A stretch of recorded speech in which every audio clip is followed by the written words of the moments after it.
কেমন আছেন বন্ধুরা? আশা করি ভালো আছেন।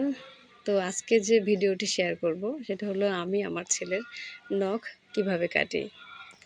তো হাতের নখ কাটতে গেলে যে বিষয়ে খুব সতর্ক থাকতে হবে সেটা হচ্ছে হাতের আঙ্গুল খুব শক্ত করে ধরে রাখতে হবে। কারণ শিশুদের নখের নিচের যে চামড়া সেটা খুব পাতলা থাকে, সহজেই কেটে যেতে পারে। তো নখ কাটার সময় এই ব্যাপারটা একটু খেয়াল করবেন। আর নখ কাটা শুরু করতে হবে একদম এক প্রান্ত থেকে। এই যে ভিডিওতে দেখা যাচ্ছে এক প্রান্ত থেকে শুরু করে আস্তে আস্তে করে সামনের দিকে এগোতে হবে। শিশুদের হাতের নখ খুব দ্রুত বৃদ্ধি পায়, এজন্য প্রতি সপ্তাহে একবার করে হাতের নখ কেটে দিতে হবে। হাতের নখ কাটার জন্য সঠিক টুলস নির্বাচন করতে হবে। যেমন আপনি কি দিয়ে শিশুর হাতের নখ কাটবেন। বড়দের কোনো নেইল কাটার ব্যবহার করবেন না। শিশুদের জন্য ছোট ছোট নেইল কাটার বাজারে কিনতে পাওয়া যায়, সেগুলো কিনবেন, অথবা অন্য কোনো টুলস ব্যবহার করতে চাইলে করতে পারেন। সবচেয়ে বড় কথা হচ্ছে শিশুদের ব্যবহারের উপযোগী যে টুলসগুলো আছে সেগুলো ব্যবহার করতে হবে শিশুর নখ কাটার ক্ষেত্রে। আর শিশুর নখ কাটার জন্য কোন সময়টি আপনি নির্বাচন করবেন,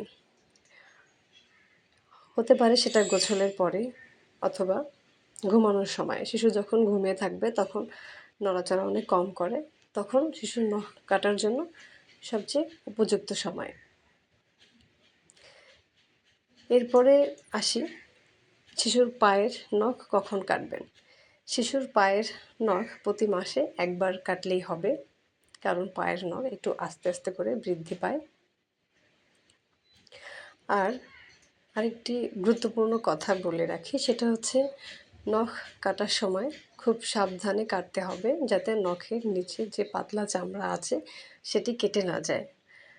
আর যদি কেটে যায় সেক্ষেত্রে একটু সতর্কতা অবলম্বন করতে হবে, সাথে সাথে কাপড় দিয়ে সেটা চেপে ধরতে হবে যতক্ষণ না পর্যন্ত রক্ত বন্ধ না হয়।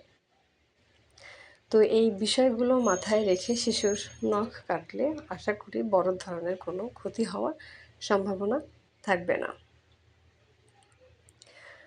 আর শিশুর নখ কিন্তু অনেক ধারালো হয়, সেই ধারালো নখ দিয়ে আপনাকে খামচে দিতে পারে।